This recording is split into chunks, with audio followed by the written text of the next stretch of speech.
Well, hello there. It's the Outrage crew. Saturday morning, we just ticked over. April 13th, 2019. How in the fuck are we doing? Pleasure to be with you, Outrage crew. What the fuck's going on? Fresh off the stage at the motherfucking fourth wall. Oh yeah, baby. Yes, indeed. All right, we got all kinds of nefarious noises playing in the background here. Oh, ooh, that natty light hits the spot. Oh, man. I've had lots of allergies creeping up the past couple days. Been sneezing a fuckload, but I got a good workout in today. Got the dragon energy on high alert. It's just I'm bursting at the seams. All right, bursting at the seams with dragon energy, dude. I'm just loaded up, right? Oh, I damn near put myself in a carbohydrate coma. Went to the gym, got back around 3 in the afternoon, and then between 3 and 7, I ate about 4,000 calories, ladies and gentlemen. I put some work in. We're trying to get bigger. We're trying to get bigger shoulders here on the Outrage Cast. We're trying to give you, a good product here. We're trying to give you a shoulder full. All right. You gotta shame the communists with the musculature. Okay. Sometimes it's got to be done. Okay. Sometimes you gotta stunt. All right. You gotta stunt. You gotta flex. And that's how you beat cultural Marxism, all right, is by being great yourself, okay? And, my greatness is fueled by an insecurity about when I look in the mirror, all I see is small shoulders.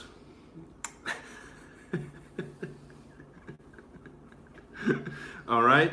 But we're shouldering the load. What's up, 1,000 Yard? Man, had a, felt like I went and fought a battle, and then ate all the spoils. Feeling like that consensual Genghis Khan, dude. I'm out here taking an extra long look at these California asses out here. It's just, there's this chick that goes to my gym. She's like a 110-pound white chick, and about 40 of that is ass. And it's just, I had a chance to say something to her, and I punked the fuck out, ladies and gentlemen. What up, Burgess? You rarely get that opportunity to say something to a chick in the gym. You pretty much got to have her walk into your vicinity and make eye contact with you, and then you get the A-OK to say some shit. Because usually you don't want to try to step to her in between sets. She's just trying to recover. She's listening to her Taylor Swift or whatever the fuck it is.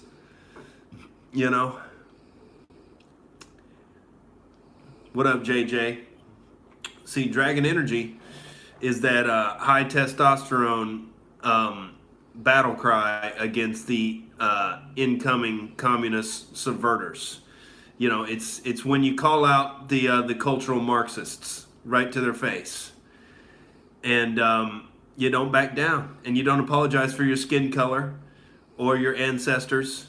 All right, you're not guilty, and you're not necessarily proud either of your whiteness there. Whiteness. Oh, it's the big topic of conversation in 2019 America. White people are, they're simultaneously privileged and the only people that you can openly criticize and shit upon in public. It's super complicated, everybody. No, it's not that complicated. It's not that complicated. It's what happens when communists and cultural Marxists and the postmodernists infiltrate your universities And the Marxists, they shifted from straight up communist Marxism, which is based on economics, and they couldn't do that. What up, Trigger bitch? They couldn't do that for very long because everybody wants to be rich. So you can only, demonize rich people so much because everybody wants to be a rich person. So everybody wants wealth. They want, they want that hood rich lifestyle like Donald Trump. They want that gold plated shit. They want to flex. They want to have private jets with their name on the side of it. They want that yacht, dude. They want that Ferrari, and you can't stop them from wanting it. So, what up, Nitai? He's on that vape train. So that wasn't working very well, and then communism was thoroughly debunked when everybody found out, Joseph Stalin's little gulag habit there. And, the New York Times went over and wrote an award-winning piece on how, the whole gulag thing was really overblown and da-da-da. And then it all came out. And the Gulag Archipelago was written. And the New York Times was exposed as the propaganda for what it is. And so the postmodernists, the cultural Marxists, they had to take another route. And so what they do, they took the route of gender and race. All right. And what do you do to try to take over America? Well, you have to demonize the main tax-paying cattle there and the main demographic in the country. And you have to get the lower classes to resent them. And you demonize them. You call them privileged. You say they can't dance. You say they can't jump. You say that, they invented slavery and they genocided the Native Americans, and you push it in public school and in higher education until it becomes an accepted propaganda fact. And then you can begin to subvert the culture, all right? And you play the races and genders off against each other, and you sit back with your small hats and you profit.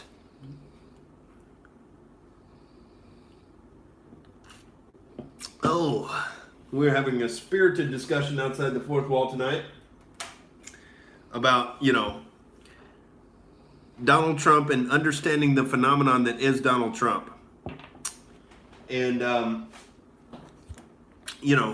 there's so much backstory that goes into understanding what's led up to Donald Trump and why he came to power.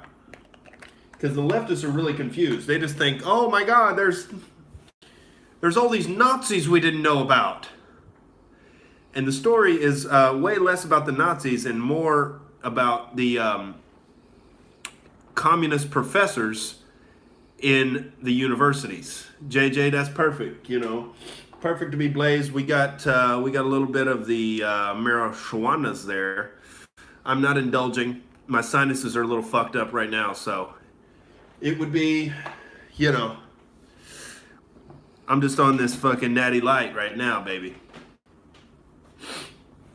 But the story is way less about Nazis and more about communists.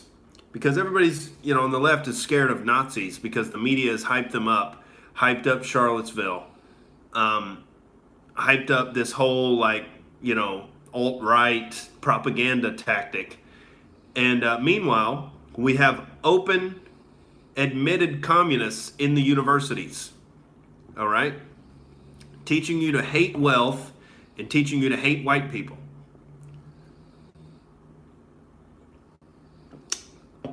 What better way to increase the size of government in order to, demonize anybody who makes money so you can tax them at 70% and demonize the majority demographic that pays taxes, the fucking straight white males there. What up, AJ?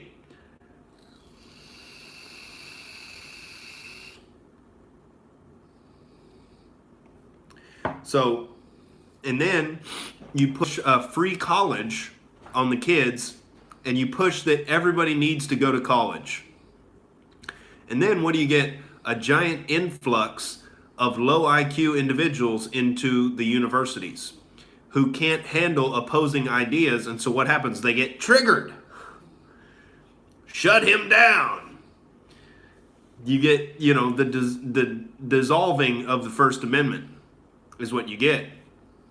Because people who can't think, being able to think fundamentally is being able to entertain an opposing idea in your head without accepting it.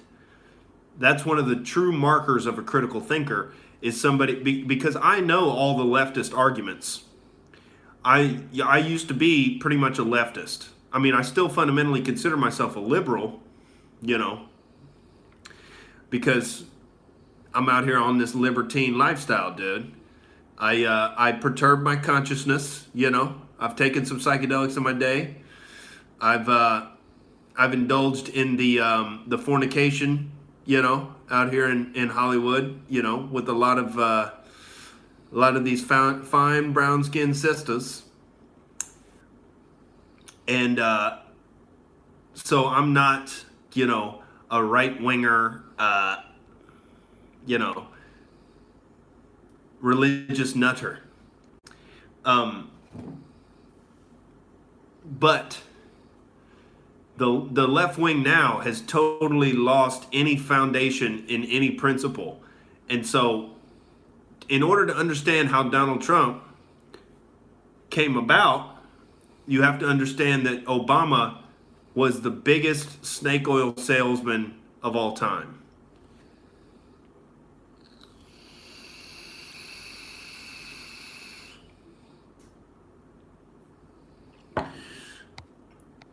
AJ says he's thankful for his college education, found it to be actually useful. Well, what'd you study, sir?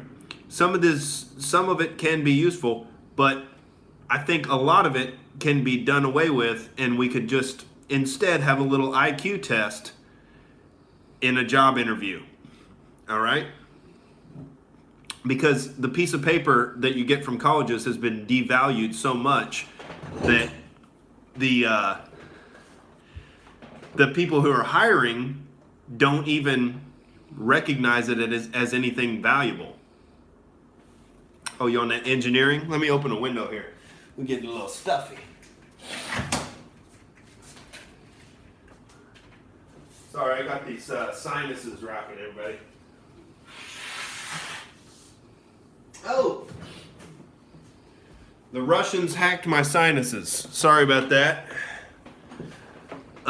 We blame Vladimir Putin for all of our problems here.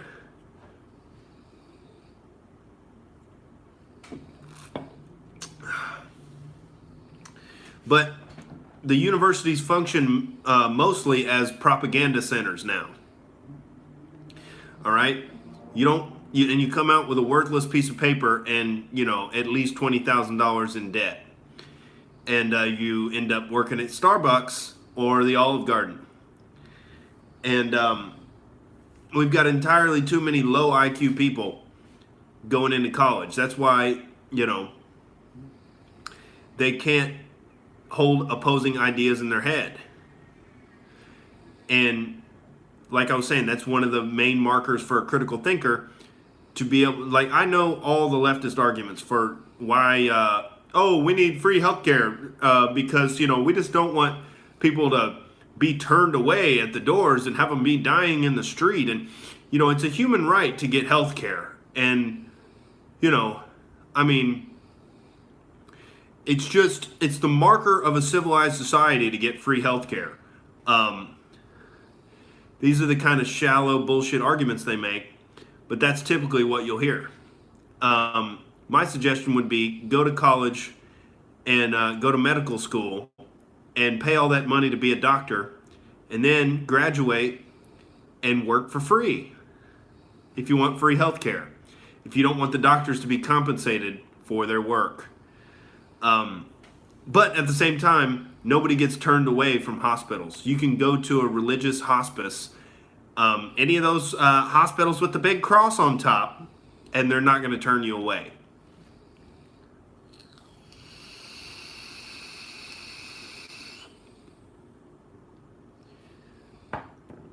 So they've got to offer. That's the only thing that the left is doing anymore, is just offering free shit to people who don't understand economics, and bribing third world immigrants who come across the border, third world illegal immigrants, and they sign them up on that welfare, and guess who they're voting for?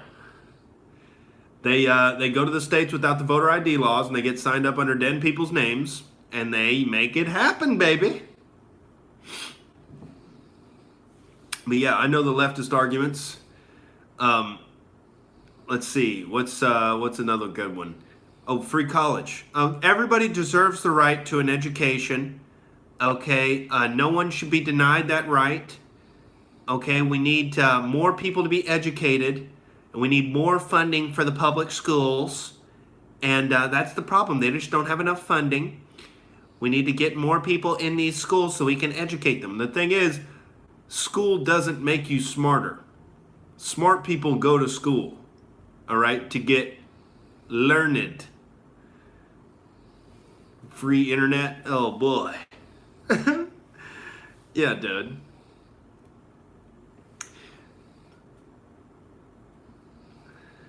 Ultimate act of revenge would be go back to school. I want a master's in mathematics.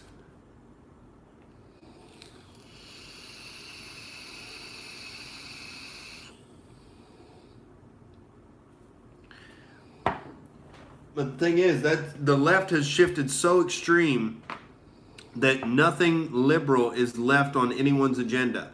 It used to be about, liberal used to mean something to do with being free. Now it's about getting free shit.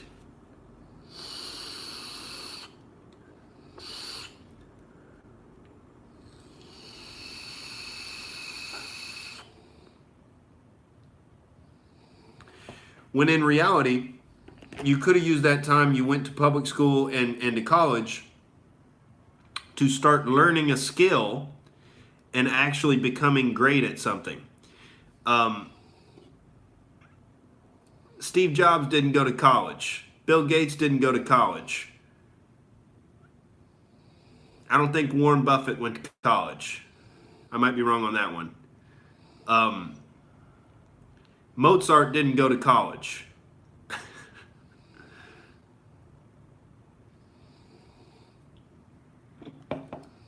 But especially now with the internet, you can teach yourself virtually anything.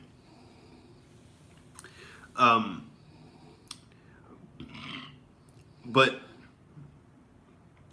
it's just like we were talking outside the fourth wall, and it's like fundamentally, I would love it if the left had a legitimate liberal candidate that actually wanted to, protect the First Amendment, protect the Second Amendment, come in and cut government spending and cut taxes, because that would actually be something that's liberal.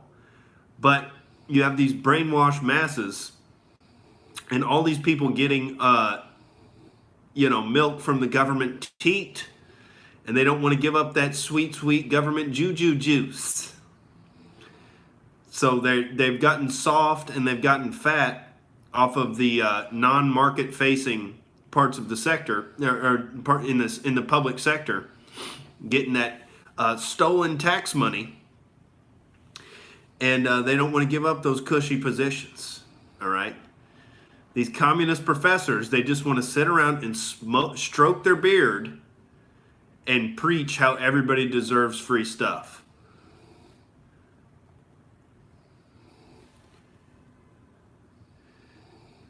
Yeah, the left, they don't know how to argue anymore.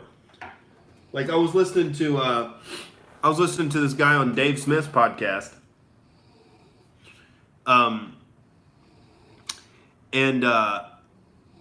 he's writing this book about logic for the left, and he came on arguing about how taxation isn't theft, and that was the debate, whether taxation is theft, and I thought Dave Smith could have did a better job, but he made the arguments about owning yourself and owning the products of your labor.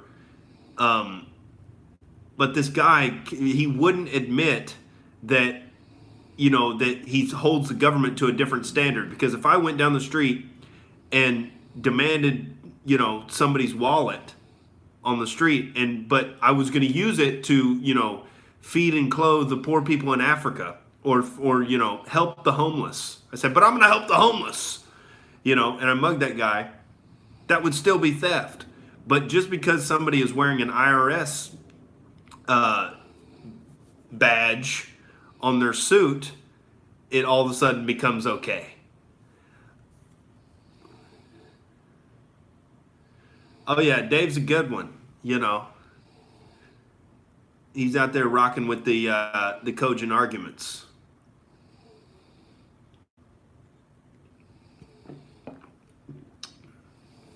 But you fundamentally can't argue against it, because that's what the government is doing.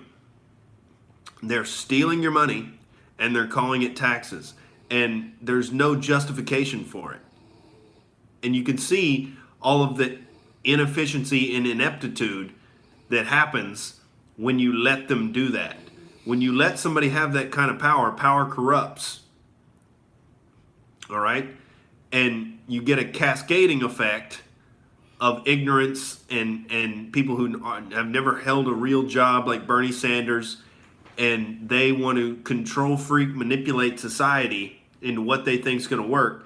And fundamentally, it's the most narcissistic, like everybody calls Trump narcissistic. Fundamentally, it's the most narcissistic thing to think that you can just put a socialist controller in at the levers of power, and they're gonna manipulate the economy to work well for 320 million people, and get in there and tinker around. And it's the most narcissistic attitude you could possibly have, to think that one person is going to be able to do that. Is Bernie pro God? He's pro combing his hair with a balloon.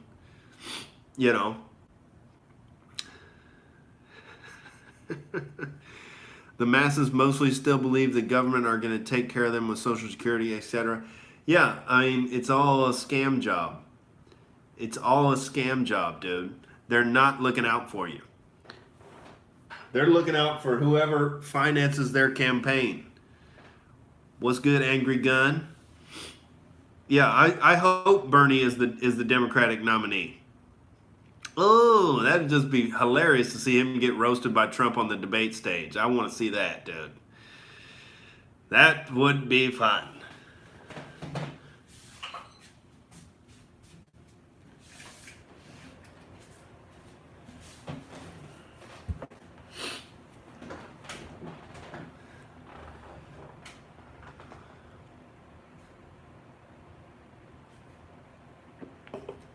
What up, Kiki? Bernie shirtless on video in Cold War Russia on his honeymoon. Not pretty. Yeah, dude. Everybody's, all freaked out about the Nazis on the left, but meanwhile, communism has killed 250 million people in the last couple hundred years. And we have openly identifying communist professors in the universities. See, when you demonize success, you fundamentally take the money away from the people who are actually producing shit, and you give it to the people who aren't producing shit, and everybody starves. Oh. See, there's a fundamental ethic to putting in labor into something and making something happen in the free market, actually having a fidelity to your customers, actually providing value to people. Something Mr. Bernie knows nothing about.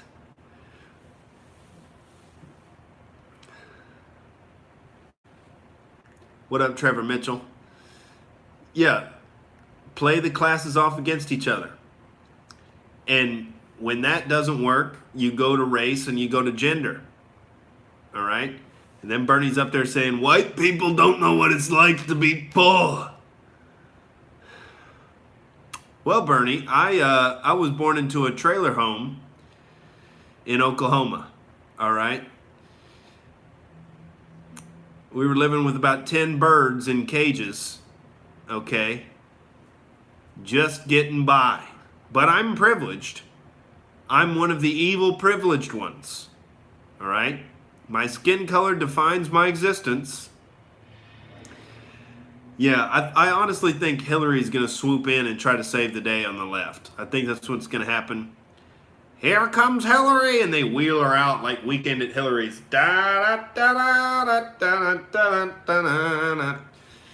Your Democratic nominee. We doped her up. Oh. But that's the cultural Marxist tactic, is to go after the straight white male. All right, because there's, they can engender resentment from everybody else who's not a straight white male. And then they can, try to trigger the straight white males to radicalize and play into the narrative even more and become, these white nationalist Nazi idiots.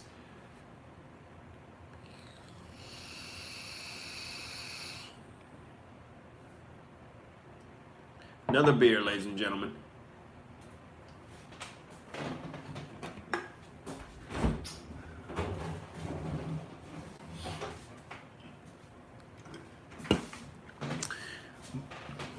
But this dude kept, this leftist dude who goes to the comedy show, and he always talks shit about Trump.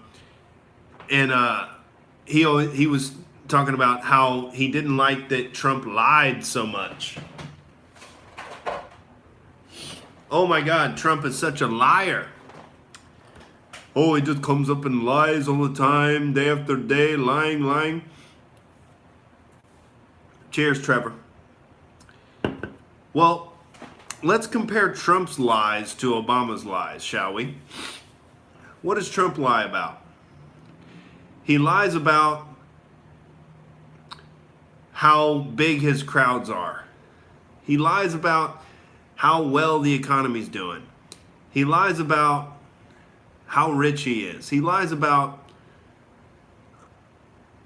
he calls Obama and Hillary the founders of ISIS. Not technically true, but there's a kernel of truth in there. If you realize that Obama and Hillary combined to fund, arm, and train the rebels in Syria and Libya, collapsing those countries. And, they turned out to be ISIS and Al-Qaeda. And now we have open slave trade in Libya. And not the best situation. So Obama and Hillary lied about that. Obama lied about needing to bail out the big banks. He could have just let them fail and let their competitors take over, and we would have gotten better behavior out of the replacement banks. But instead, they financed Barack Obama's campaign, and what happened? He turned around and did him a favor and bailed him out on the taxpayer dime, and they haven't changed any of their policies. Just kept right on kicking and kicked that can down the road, and now we're sitting on another bubble. That lie seems to be a little more nefarious than anything Trump's lied about. About lying about the drone program. The secret drone program that wasn't supposed to exist, killing all these civilians. How about the lie that we're not going to go after whistleblowers? Well, when the NSA thing dropped, well, here's your decision in the road, Barack. Are we going to go after the NSA, who's been covertly, violating everybody's Fourth Amendment rights? Or are we going to go after Edward Snowden? Get that little nerd, Get Julian Assange too.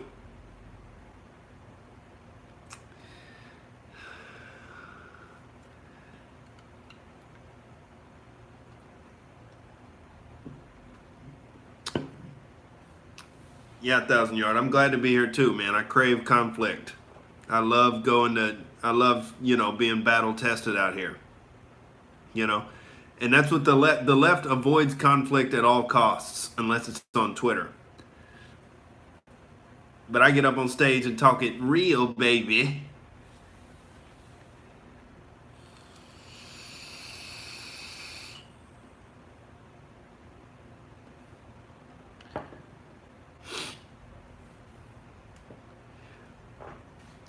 But anytime you start talking shit about Obama and say you voted for Trump, people automatically think you're a right winger, you know, conservative Republican there. And, you know, because I sound like how I do and I'm from Oklahoma, it just falls right in line. But I'm an actual liberal. I don't want big government interventionist programs. I don't want, you know, all these manipulative Jewy regulations. I want actual freedom. But that puts me on, you know, the alt-right spectrum there. The more freedom you want, you're getting closer to Nazihood there, sir. Because the Nazis really wanted freedom, you know, but they really just screwed it up. Whoops, concentration camps. How did that happen? We just wanted free markets.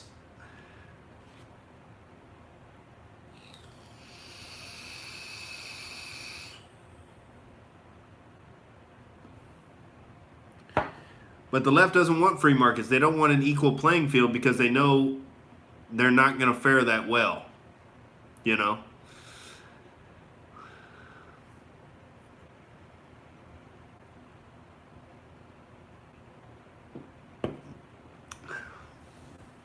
I think you should have to take a test on economics before you're allowed to vote. You know? We're entirely too dumb for democracy. I don't think the women would like that very much. They seem to more operate on the feelings there. And the pathological altruism. You know, we here at Outrage TV, we run on Dragon Energy. All right? The leftists, they run on, you know, pathological altruism. We just feel a lot and, oh, what's up, Kiki?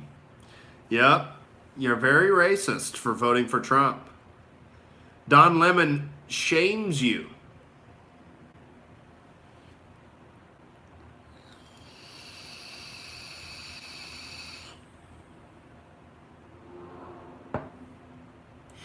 Thousand Yard said, after NYC, I came back to Virginia, and as soon as Charlottesville happened, I was like, ain't no Nazis in Charlottesville. Town is like one big Dave Matthews concert in the hills. Yeah, that Charlottesville thing was super suspicious. Because what it was originally was a Unite the Right rally. It was supposed to be all different kinds of conservatives coming together and just meeting in public and discussing issues, and they had a permit to meet up, and then out of nowhere, like all these weirdo fucking Nazi dudes were there, and it very well could have been some weird like controlled opposition shit. Excuse me, I'm leaking vape juice here.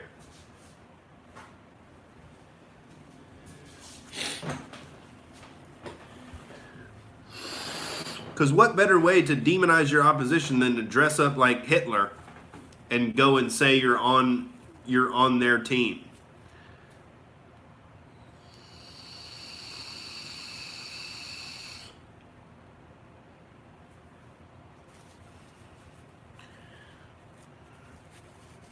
You know?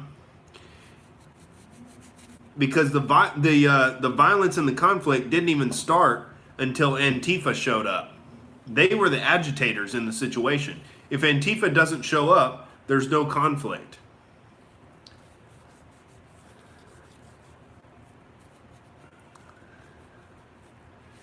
You know, but it played right into the leftist media narrative that like, oh, these Nazis that support Trump, and he didn't, you know, openly condemn them, and he said there were good people on both sides.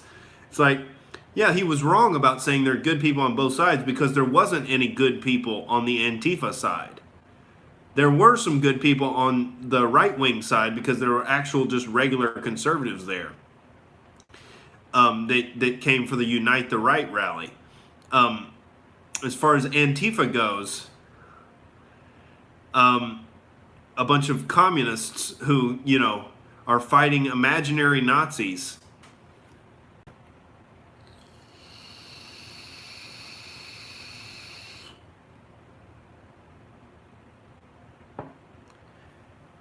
And so very well could have been controlled opposition at the Charlottesville rally. Because that's the last thing they want, is for the right wing to come together and start discussing.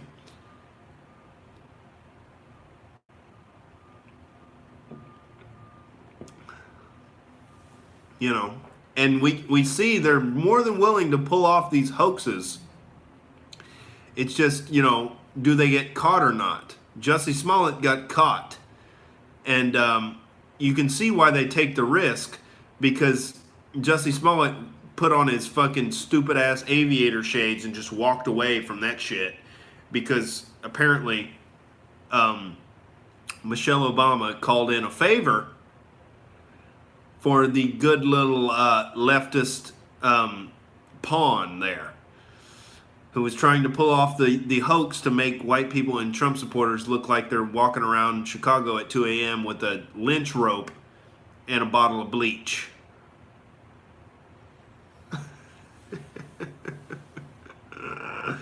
Oh. The Trump supporters I know, they just want to get out of the foreign wars and make the government smaller. And, that it's the best thing. The left really wants to make it look like Trump supporters hate black people, because they can't lose black people. If the left loses black people and Trump builds the wall, it's over for them forever. If Kanye can convince the black community that they've been duped, they've been hoodwinked into the Democratic plantation, all right, it's over. Because black people are the only demographic in America that's still pseudo-hypnotized by the leftist rhetoric. The main people the leftists can appeal to are these, third world illegal immigrants that come in and just want welfare money. And they're coming from big corrupt governments, so that's what they're used to. So they don't see any problem with Hillary Clinton.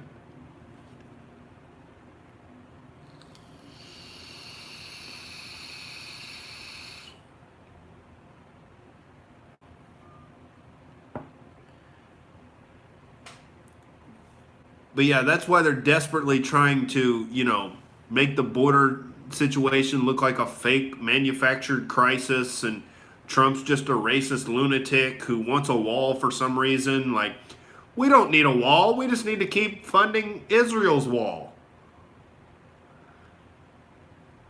Well, the only higher IQ societies than the West would be, China and Israel.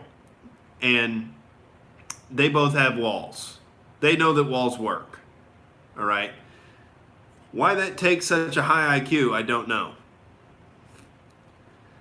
I go to all these, rich leftists in Hollywood, and every one of them has a giant wall outside their mansion. I gotta hit that intercom to even get into the compound. So they know that walls work. They just don't want it politically, because that's the only way the left is going to maintain any existence, is to keep the inflow of third world immigrants coming in and scaring the white people.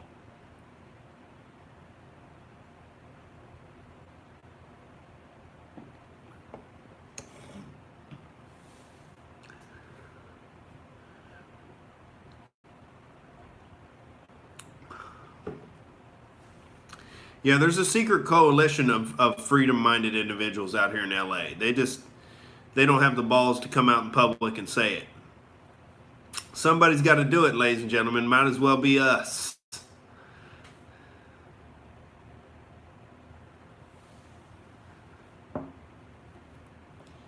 But they do all have, illegal immigrant nannies working at their compounds. They want to keep that going.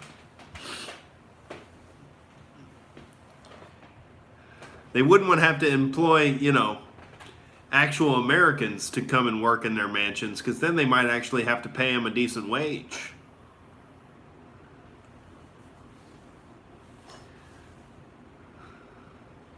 They want that cheap labor, baby.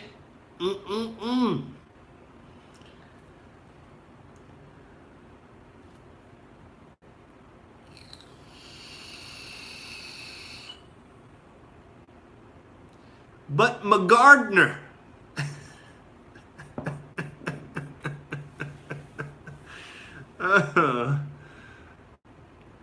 Burgess says, I'm white, shockingly white. I even have long hair. Everyone around me is black or colored. There is no problem. Yeah, you go out in the real world, there's no real problems between races, for the most part. It's the Jussie Smollets of the world that want to pretend like they're oppressed when they're making $2 million a year on a TV show. But you got to keep the victim narrative going. That's what the sputtering of the left has been.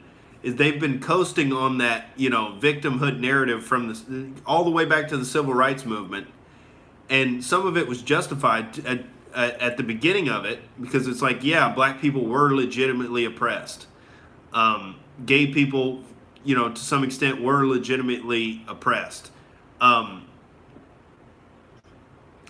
Not the case nowadays, but there's this whole profit industry that's been set up around the victim narrative, and they don't want to let that profit stream go. They don't want to, fess up and realize that, white Western countries are the most open and accepting of any countries on the planet. Like, go try to live anywhere else, LGBTQ community. Go try to live in the Middle East. Go try to live in China. They don't give a fuck about you.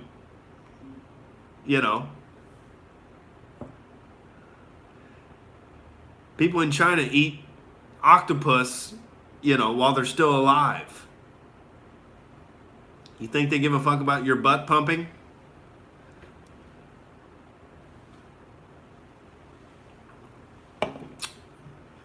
Thousand Yards says, if you go back in time far enough, you're a liberal. And if you go far enough into the future, you're a conservative. Interesting. Yeah, well, I mean, the term liberal has been so poisoned now. I mean, liberal now means you just want a giant authoritarian government that takes shit from people who produce things and give it to people who lay on their ass all day. That's liberal. It used to mean you wanted something to do with freedom and personal responsibility, and you were Thomas Jefferson. You wanted a small government. But now liberal means, you can't really decide whether or not you want your cock or not as a white leftist man. You're thinking about hopping on that progressive agenda and getting rid of that toxic masculinity between your legs.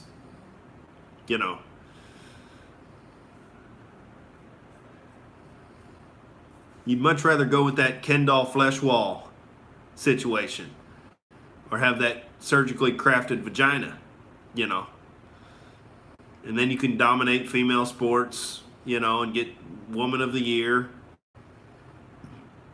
To chop or not to chop, that's the question, dude. Liberals used to support strong borders in order to protect their organized labor. Yeah. Bill Clinton was against illegal immigration. But that's when they were still trying to appeal to the average American. They've totally given up on that now. Now it's just about tax the fuck out of the American populace and bring in low IQ third world immigrants that are, attracted to shiny shit and attracted to, free stuff handed to them by the government.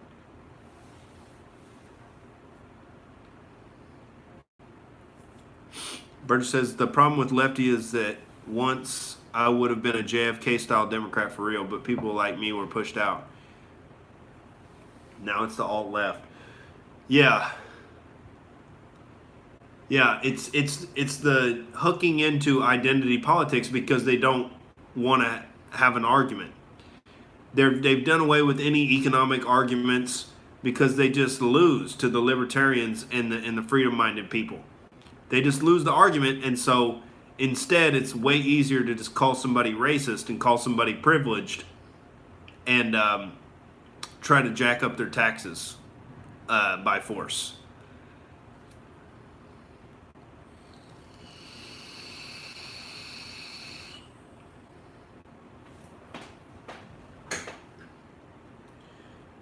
Oh yeah, the Dems cheer for the imprisonment of Assange because Assange reveals the lack of journalism that's going on the mainstream media.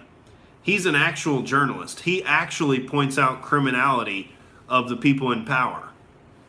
And they don't want that, baby. They would much rather have the MSNBC, the CNN, and even Fox News that will just take the talking points from the intelligence community. That's all that the lapdog media does anymore. They get their talking points from the deep state, from the CIA, from the FBI, and they just report that as fact. That's modern journalism, and then you say, according to anonymous sources.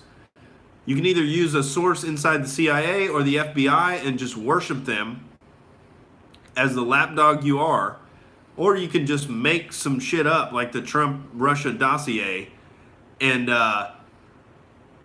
say, according to anonymous sources, Donald Trump likes that golden shower. According to Christopher Steele and the fake Russian sources, we should be able to spy on Donald Trump's campaign. That's the real Russia collusion. Is the Christopher Steele dossier and the fake Russian sources that supposedly gave him that intel.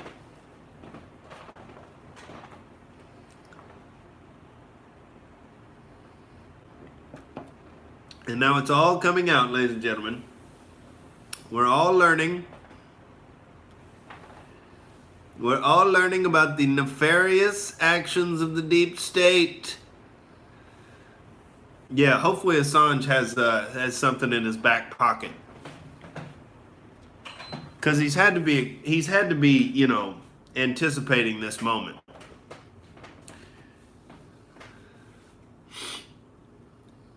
Did I listen to Dan Bongino? Dan Bongino seems pretty based. I saw the clip that Trump tweeted out where Bongino was on Fox and Friends talking about, the spying and the deep state sneakery there.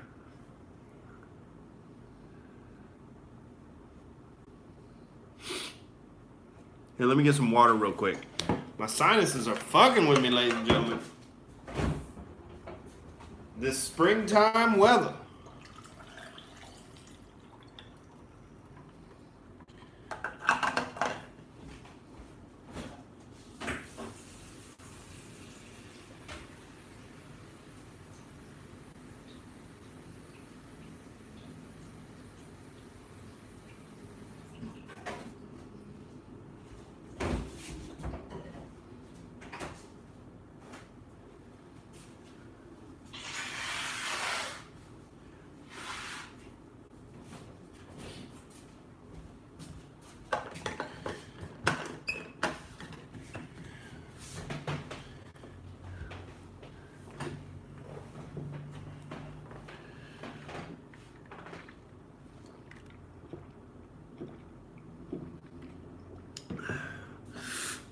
But yeah, that's why they hate Assange, is because he reveals the lapdog nature of the media, of the cable news media, and how, they just cover for the Democratic Party. CNN and MSNBC were basically, cheerleading for Hillary. And it does lend some credibility to, the gut instinct of the American people that they rejected that horse shit. And now that the Russia thing came out as nonsense, that was the one saving hope for the mainstream media and the left. Like, well, Mueller's gonna save us, save our psyche. Now they have nothing left. They have nothing left to go after Trump for. And, now they're going back to his taxes. And it's like the one piece of Trump's taxes that have come out was, I think, from 2006. And I think he paid $38 million in taxes. What has the average leftist done to, contribute back to society? Trump's paid $38 million. More than most of us will make in a lifetime, and fucking 10 lifetimes over. He paid that in 1 year.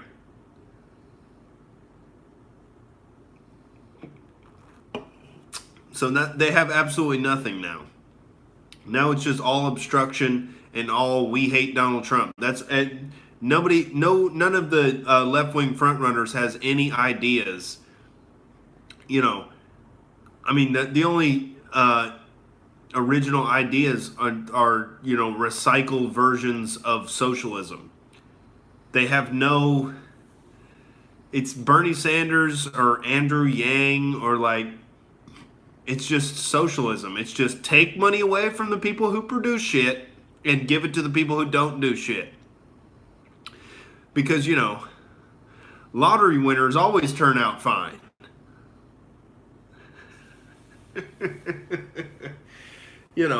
When you get something for free, you tend to not appreciate it. And beside that fact, I mean, you want the resources to be in the hands of people who produce things.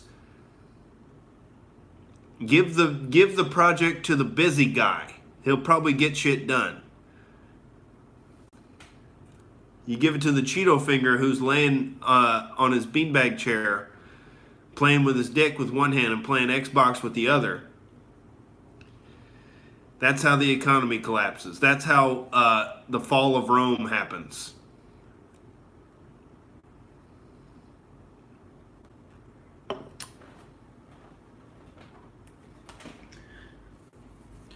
And people are like, oh my God, Norway and Sweden, they have socialist policies. And it's like, yeah, they also have, relatively small, homogeneous, high IQ societies. Whereas the lower classes in America are increasingly becoming more and more low IQ and less skilled. And so that spells disaster if we have this giant redistributionary system apparatus that gets thrown into the American system. That does not bode well.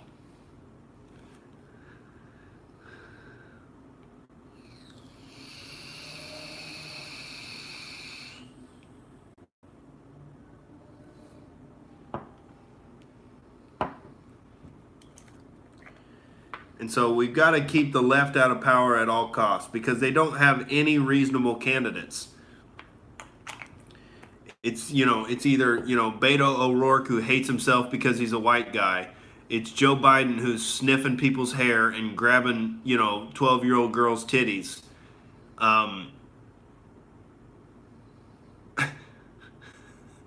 It's Bernie Sanders who wants to, nationalize every industry in society.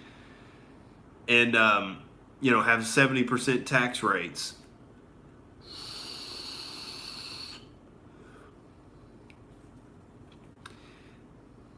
They have no candidates that, have any actual liberal policies whatsoever. It's like all this psycho identity politics, communism bullshit.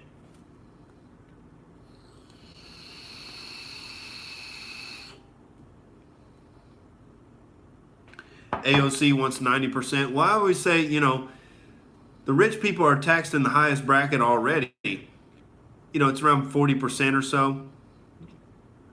I mean, if 70% is better than 40%, why not just jack it up to 100%? Hashtag enslave the rich,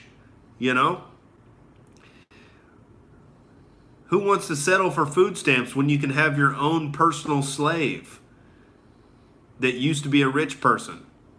And you can have them make sandwiches for you and rub your feet, you know, and you can laugh at them and be like, remember when you used to roll around in your Bugatti? Not anymore, baby. Oh, lick my Cheeto fingers, you know? Hashtag enslave the rich. Because that's the next social revolution that needs to happen in society. We need to wake up and have, it's got to be a moral argument, because you can't come at these leftists with the consequentialist economic argument. Oh, thank you, Elliot Brown. Much appreciated. Just a note out to anybody who wants to donate to the Outrage Fund here, paypal.me/Outrage TV is the best route. Still trying to figure out how to access the super chats here, but much appreciated, good sir. What was I talking about? Oh, that needs to be the next social revolution, is we need to realize the moral ineptitude of government, because that's what happened with slavery. You need a moral revolution. It has to be a moral argument. It can't be like Stefan Molyneux has made this argument. You can't argue based on consequences of, oh, things are going to be better if we get rid of slavery, because the people who are benefiting from slavery at the time when it's going on are like, I'm loving this slavery thing. I got my plantation set up. How the fuck am I going to pick my cotton if we make slavery illegal? What the fuck are you talking about? Slavery illegal? There's nothing wrong with this shit. I'm banking, baby. The Calvin Candies of the world, they're like, fuck all of that. We rolling in the dough here. And so it's like that with government now. I mean, slavery means you give up 100% of what you make. All right? You give up 100% of the products of your labor. With government, you give up 20 to 40%. All right? Sometimes 50%. You know, you're just a half slave. All right? So it's half slavery. And the fundamental realization of the immorality of government needs to happen in order for the social revolution to happen. We can't just look at government as another sector of society that's just benevolently redistributing income, because income wasn't distributed to begin with. That's not how it works. There wasn't somebody at the center of society being like, you get this money and you get that money and da, da, da, da, da. No, people work and they get compensated for their labor. Some people work harder than others. That's why there's a hierarchy of success. It's a meritocracy to the degree that we have capitalism. Right now we have a bunch of crony capitalism and fake regulations and, you know, monopolistic corporations that work with the government and cut out their competition, and it's not actual capitalism. Right now we have, you know, a pseudo-socialist society already. So that's why it's imperative that we keep the left out of power. But fundamentally, there has to be a realization that government is force. Government is coercion. All right? The free market is lovemaking. Government is rape. They're stealing your tax money, and it doesn't matter whatever benevolent cause the politician stands up there on the podium and says he's contributing your tax dollars to. It doesn't fucking matter. I don't have a choice to pay taxes. It's voluntarism. Voluntarism has to be the way into the future, and there has to be a moral realization that what's going on is fucked up. And it's fundamentally the threat of violence. If you don't pay your taxes, where do you go? The rape cages. It's like, that's not quite civilized. And so that's the thing we have to get across to people, is not this consequentialist argument of things are going to be more efficient if we don't have a government, and, you know, it's, you know, government is inefficient, and, you know, they're not allocating the money correctly. We need to put more money toward education, and we need to cut spending and cut. No, it's evil. It's evil what they're doing, because that's the only fundamental thing that hits people in their gut. And once they realize that taxation is theft, they're like, oh, fuck. Then they start to reevaluate everything they've been taught in public school and university and in the mainstream media and everything that justifies the existence of government and says, oh, it's the safety net. We need a safety net. Who's going to build the roads?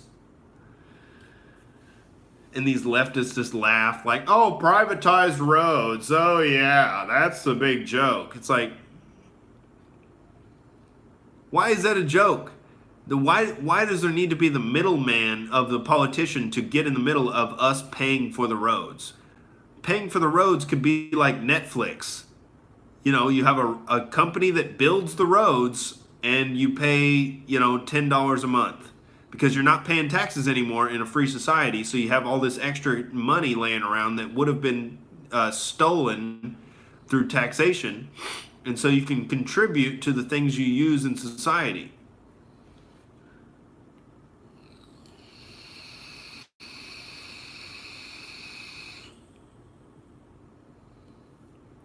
But you got to start the argument where the argument starts. It starts with a moral argument that it's wrong for the government to steal your tax money. Because that's how the left has gained so much power, is the moral argument that, oh, these Republicans are racist and they want to, you know, and all these rich people don't give a fuck about you. They don't care if you starve in the streets. And it's all this demonization. And white people are just colonizers and oppressors and just assholes. And they don't give a fuck about you. And they're racist and they're sexist and they're misogynist. It's all this moral condemnation. And that hits people in the gut, you know. And so that's what works with people, is moral condemnation. And that's why the Republicans always lose, is because they always go for these you know, abstract economic arguments of efficiency and, you know. Am I going to debate Michael Regilio? I'll only debate him if he comes on this platform, because I don't, you know,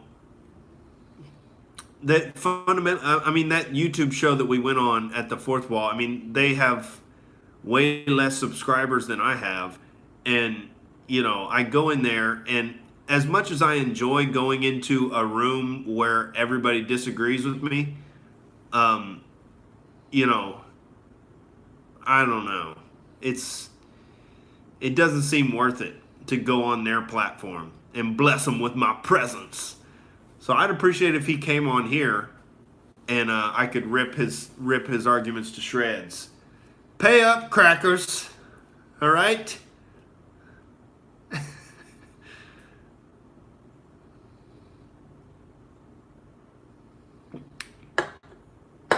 Pay up, Whitey. Bless you, Elliot Brown. You bad motherfucker. Contributing to the Outrage Fund. Much appreciated. I'm going to take a federal outrage tinkle here. I'm going to leave the door open, you know, like the consensual Genghis Khan that I am. All right? And I hope you'll enjoy the federal outrage flow here from the Chancellor. You know, I provide it for your enjoyment. All right? I shall be back. I shall crack another beer. I shall read comments. PayPal.me/Outrage TV.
You know, I actually feel like taking a pinch hit on the podcast. Should I do a little pinch hit? A little bit of, you know, for California's sake. Let's do one.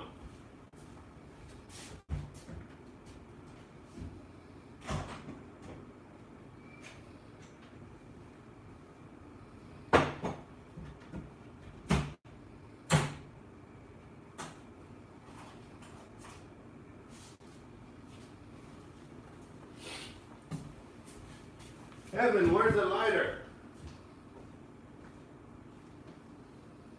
Evan? We're about to find a lighter here on the podcast, ladies and gentlemen. Mm-hmm. You know where a lighter is? Mm-hmm.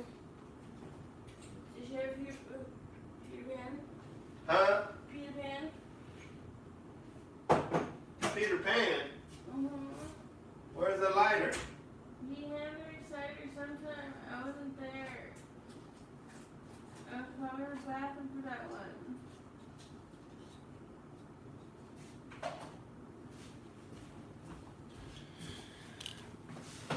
I got some matches, ladies and gentlemen. Let's get another beer.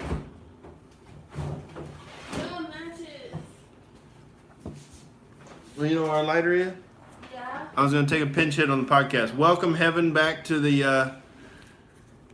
Outrage cast here. How about you, fans? I'm so tired. Heaven's very tired. This weed smells very good.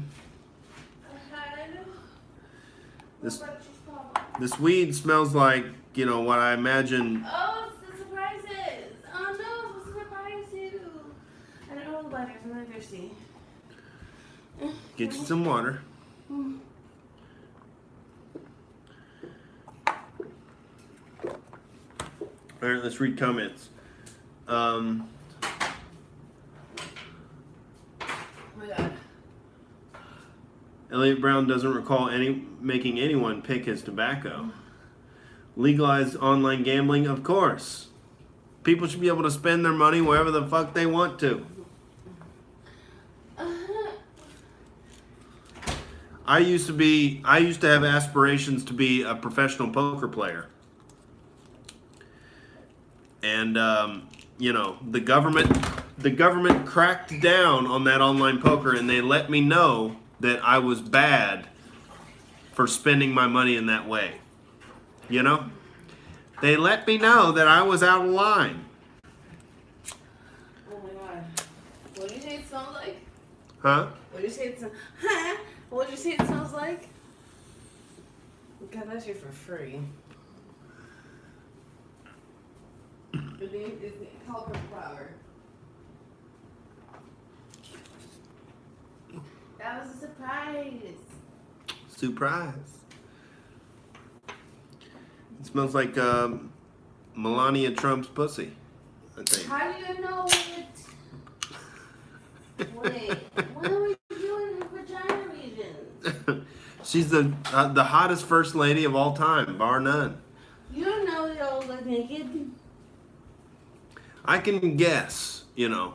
Just because you guess doesn't mean anything. Some people can guess from small penis, and some people will be wrong. I can guess that, you know, she's not, her main goal isn't, you know, working out her triceps and forcing vegan diets on little kids like Michelle Obama. You're just scared of blue. Trying to raise the estrogen levels of the population. It's just so nefarious. You want more estrogen. That sounds boring.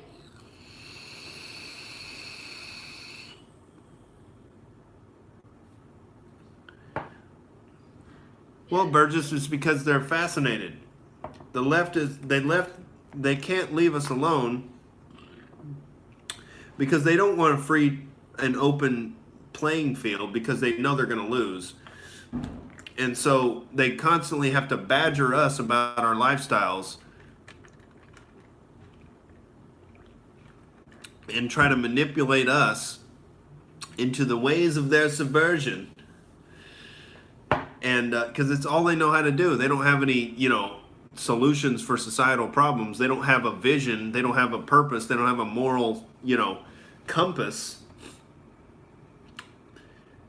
I'm so sleepy. Alex Post says Americans need more vegetables. I get my daily serving of broccoli every day, sir. Be careful, Miss Purple Power. Don't want her to get burnt. Mm-hmm. She's so cute. As long as they fit in a refrigerator during a nuke. What the fuck? Who the fuck's in Oh, there? Elliot Brown, you generous bastard. What part of the Bear State am I in? I'm in, right in the heart of Hollywood, sir. Right in the heart of darkness. All right? You know, I'm a real American. I'm a real American, but sometimes you gotta go NWO. Sometimes you gotta go Hollywood Hulk Hogan. You know?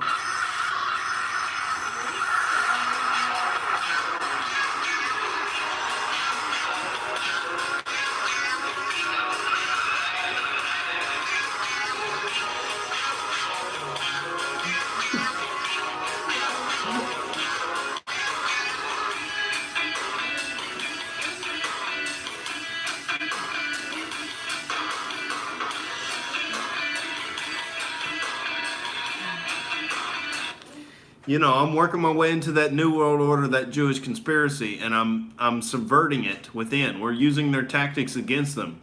They want to play the Saul Alinsky game? We can play, dude. We can play. I'm going to get in right in the middle of it and subvert the subverters, ladies and gentlemen. Because it's what they deserve. They've had it coming for a while now, dude. And now they got to face the dragon energy. And I'm here. And I'm fueled up.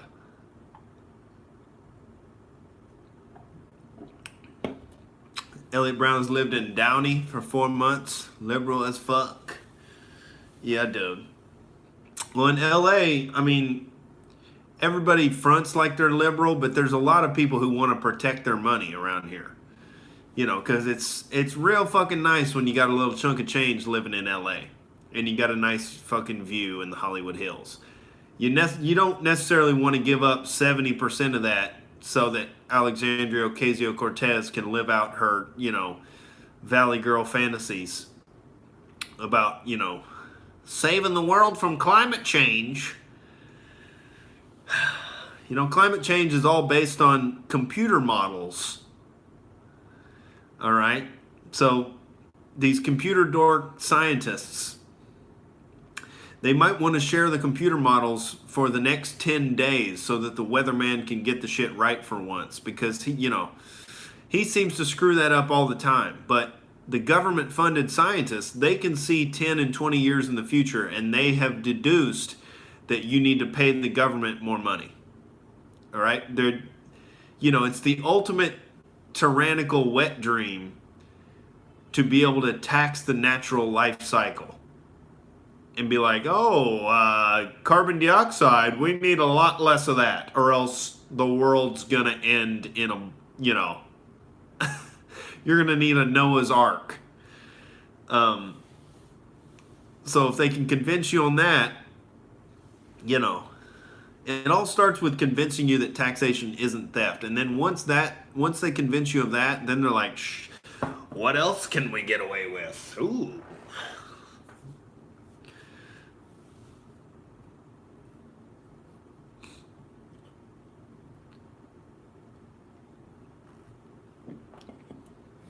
The climate change narrative, dude. No evidence required, just appeals to authority and computer models. Al Gore predicted that, that New York would be underwater by 2008.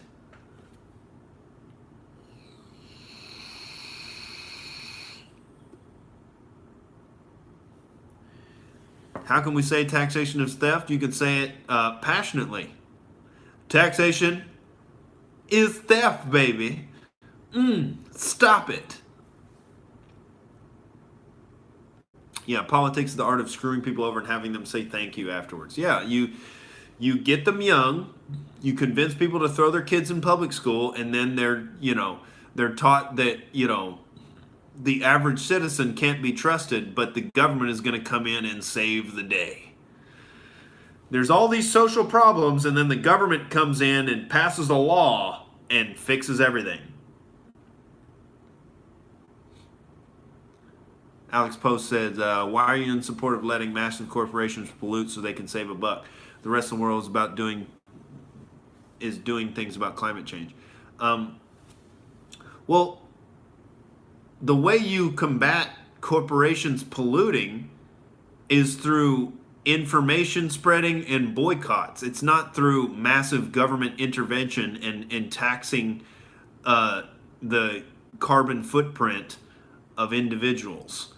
That's not what it's about. It's another way to tax the producing people for the benefit of the people in power.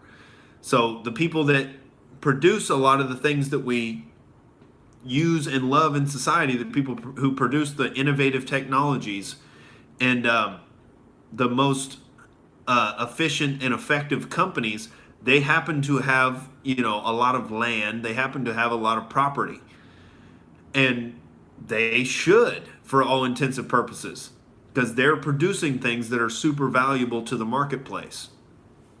And so it's another way to say, they're going to be dumping, toxic chemicals in the river, and the government's got to come in and stop them. Alex Post says, regulations. Businesses need regulations. Their purpose is to make money. They're not thinking about the environment. Well, one of the aspects of making money is maintaining a solid public image. Because if it comes out that you're polluting, indiscriminately, and you're just dumping shit in the river, I mean, we have a social media now that's very responsive and very sensitive to anything that gets exposed. And so if it comes out that your company is doing this and you don't come out and make an apology and make changes, well, people are going to know that. And so if Coke is doing that, they're going to start buying Pepsi if they're smart about it. And that's what is required. It's required that, people look at something like a Yelp review, or that's all it takes. It's like how Yelp functions or how eBay functions. You see what people have rated the company as, and you make a decision based on it. What if Coke and Pepsi are doing? Well, you can create any hypothetical you want, but it's not in the interest of the bottom line for the company to be openly not giving a fuck about the environment and just polluting. I mean, there's such a thing called public relations and consumer trust.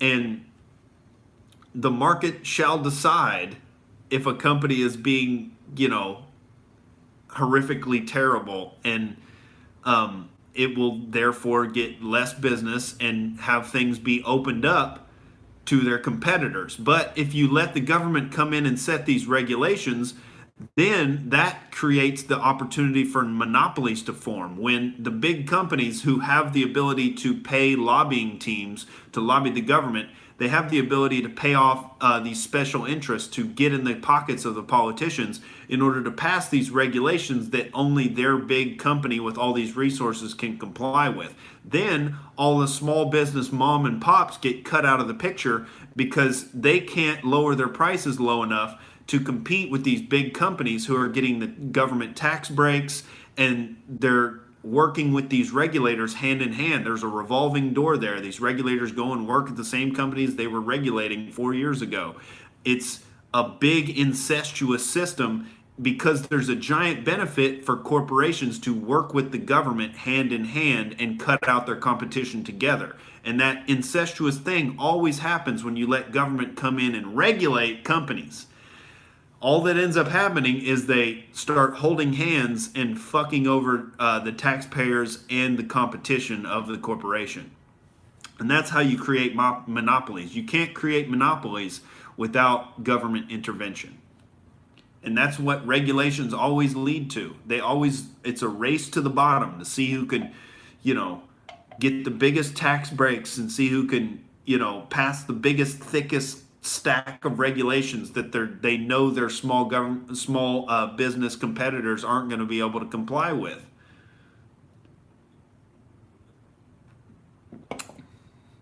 What if Coke raised an army and attacked Pepsi? Well, Coke's going to have to, you know, put aside some resources that could have been reinvested in the business and hire a team of mercenaries there. Meanwhile, Pepsi can outcompete them. And it's not going to be the best PR when there's Coke soldiers raiding the Pepsi factory and it's all over Twitter. I think I wouldn't want to own Coke stock when that story hits the social media. Why would you post that on social media? No, people are going to see what's happening. It's not going to be a secret if Coke hires a mercenary squad to go and raid Pepsi.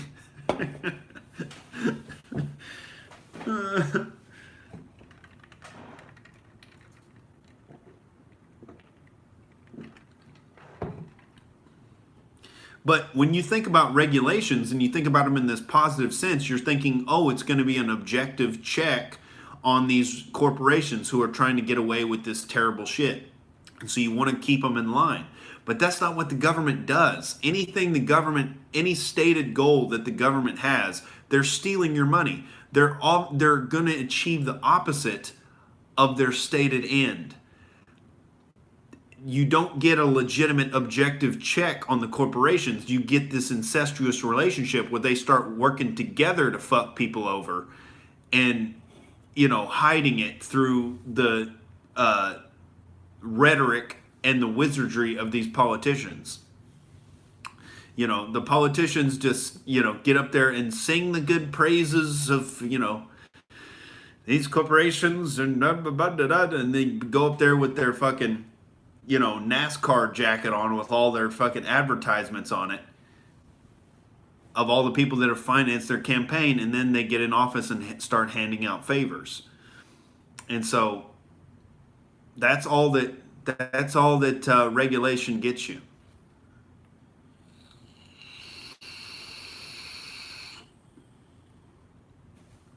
What you do is you level the playing field for all the competition, and then you vote with your dollars for who's the most ethical company. If that's important to you to support the most ethical companies, well, you can do 10 minutes of research and Google it.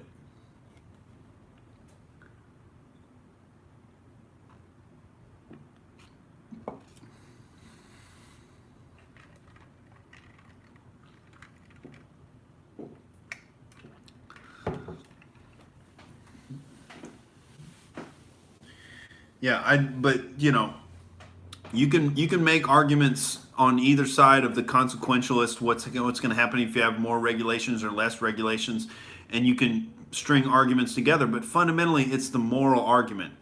I'm not saying, you know, in a free market you could have there would most certainly be regulatory industries in the free market. There would be third-party regulatory industries that would be a watchdog on corporations. There already is that. I'm trying to think of I don't know. There are watchdog organizations that will look over the ethics of companies and report on it. And so it doesn't have to be the government. All the government is the, you know, the power of coercion and, you know, the threat of a gun to take your tax money. That's all it is. And to do things militarily. Like, that's all it is. Like, you could have a legitimate third party company that goes in and evaluates and rates the ethics of a company. It could be like the you know, the ABCD letter rating system for restaurants. I don't know if the government does that, but it could just as easily be a third party company, you know, that provides that service of rating the ethics of a company.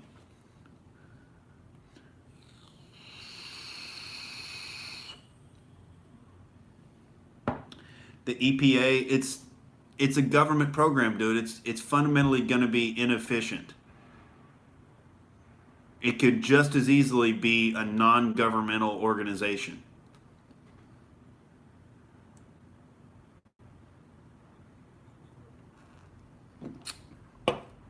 I always prefer love making to rape. All right. I'm trying to be that consensual Genghis Khan. All right. We got to say consensual because Genghis Khan was a little heavy on the rape. You think the U.S. should try and shift to renewable energy? Well, as much as it's viable in the economy for and more efficient than fossil fuels, and that'll be determined by the efficacy of the technology. Right now, solar is too expensive for the energy it generates.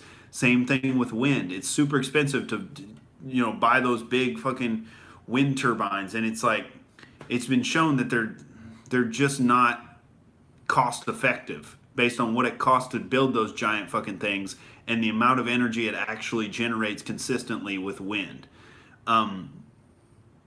Same thing with solar. All right, Nitai. Peace out. But yeah, if it demonstrates efficacy in the free market, then of course, let's move on to some, more renewable sources.